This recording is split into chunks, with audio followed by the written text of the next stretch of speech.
What's up, guys?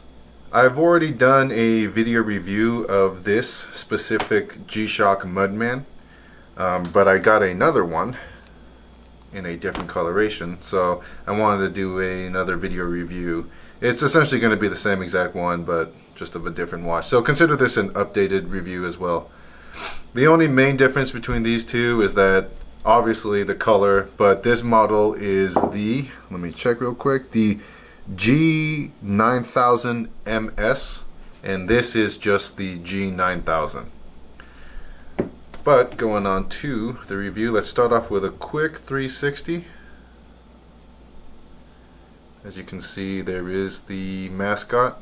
I don't really know what that is. It looks like a mole riding on some tank wheels.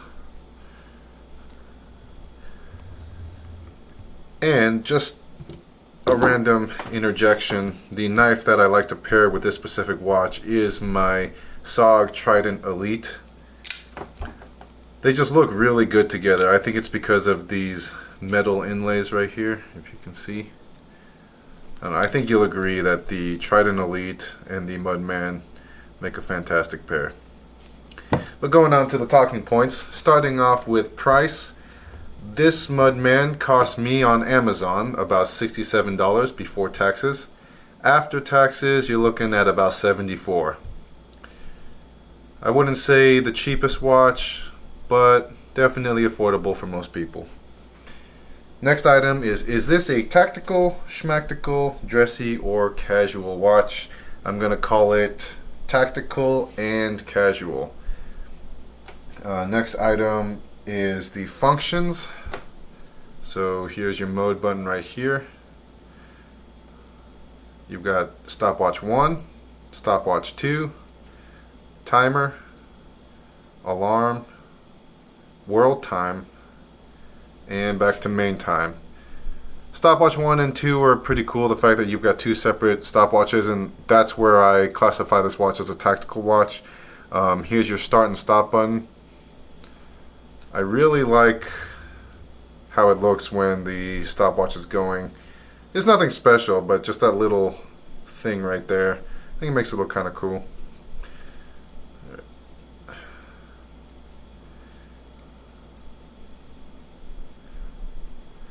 Alright, next item is illuminations. Let me go ahead and turn off the light real quick.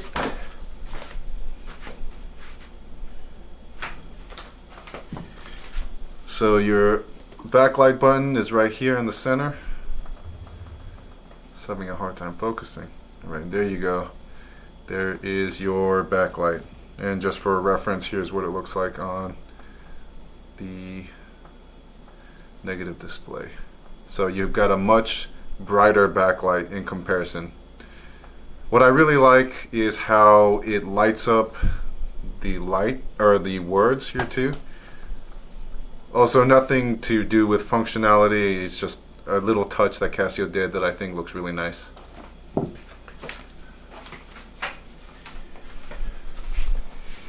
Alright, next item is visibility. For this version, in the standard display, visibility is excellent. Visibility is also very good with the negative display version, but I mean, if you had to compare and you had to say which one was better, obviously this one, the regular 9000, is better. Next item is button and crown placement. There's no issues with the buttons here. In fact, the buttons are probably its biggest strength and also one of its biggest weaknesses, because they're like too rugged, they're too sturdy. You can't really tell from this video, but when I'm pushing the crap out of these buttons. I mentioned it in some other videos before, but every time I push a button, I can feel my chest muscles flexing. That's how rigid this whole watch is. And that really is attributed to this whole Mudmaster theme. You know, it has to be that way to survive essentially the worst conditions you can throw at it. So yeah, button placement, I mean, these buttons are never accidentally going to be depressed, so you have no issues with that. Next item is band quality and comfort. Band quality is excellent. It is your standard Casio G-Shock dual clasp band, and it breathes well, and it's extremely light wearing watch, so you'll never really have any issues with comfort with the Mudman. Last item is my overall thoughts and should you buy this watch. Overall thoughts, I really like this version. I mean, I don't need to say that I like the Mudman because that's already clear. I think everybody likes the Mudman. I think everyone that knows G-Shocks understands that the Mudman is the standard when it comes to toughness and reliability. Now, on a different tangent, talking about this one in comparison to the all-black version, I like this one better, not because of quality or anything. It's just I like the color contrast. There's a time and a place for, you know, black on black and negative display and everything. I think this one is a little bit more friendly for everyday wear. It's a little bit more lighthearted when in comparison to the MS version. You know, and that's just my opinion on style. That's what I like nowadays. There was a time when I was a huge fan of all black everything, super tactical, but I guess as I get older, my interests and what fancies me changes. So it's nice that there's just a different choice that you can pick between different Mudmans. So yeah, oh yeah, and then going on to should you buy this watch? Yeah, you should definitely buy this watch. Even if you're a collector, yes, you should, because it's a Master of G, right? So I think Master of Gs are automatically collector items just because they fall under that category of being a Master of G. And also, if you're a worker or you know you just need a watch, this is an excellent choice because it doesn't have anything extra that you don't need. It's really got the bare essentials, the bare minimum for what a standard watch should have, and it utilizes, or it what's the word?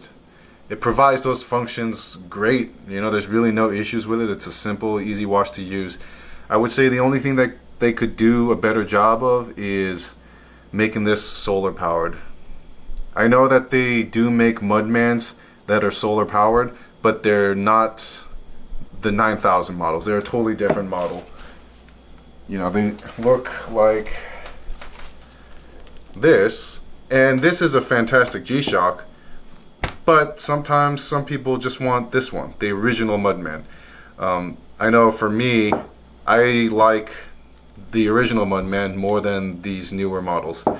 And I'm sure because I feel that way, there's obviously other people out there that feel the same way too. So if they could make one improvement, it would be to just make a solar powered Mudman. But that's really all I got to say. All in all, if you couldn't tell from before, this is a fantastic watch. I have no complaints. My only complaint is that it is too rugged, which is really nothing to complain about at all. But that concludes this episode. Thanks for watching. I hope that this helps you with your next watch purchase. And tune in for the next one. Alright, see you later. Bye.